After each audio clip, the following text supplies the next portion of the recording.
today's video, I'm going to teach you how to add buffer time before meetings. If you ever feel rushed jumping from one call to the next, adding buffers in Calendly is a simple way to protect your schedule.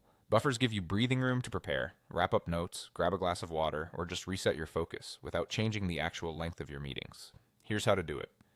Inside Calendly, head to your event types. This is where each kind of meeting you offer lives with its own settings and availability. Choose the specific event you want to adjust. Maybe it's your 30-minute intro call or a longer client session. Open that event, then look for more options. From there, select Limits and Buffers. In this section, find Buffer Time. Buffer Time lets you add protected minutes before or after an event. You'll see fields to set how much time you want. Enter the amount that works for you, whether that's 10 minutes to reset between back-to-backs, 15 minutes to review notes, or a longer window if your calls tend to run deep. You can set a buffer before the meeting, after the meeting, or both.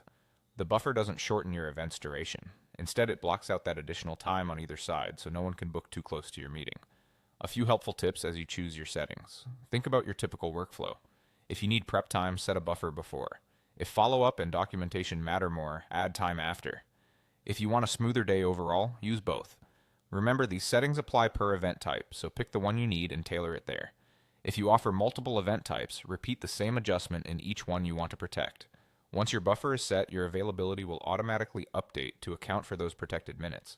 That means if someone books a 30-minute call at 10 o'clock and you've added a 15-minute buffer afterward, your next available slot won't start until the buffer has passed. It's a quiet safeguard that keeps your calendar realistic and manageable.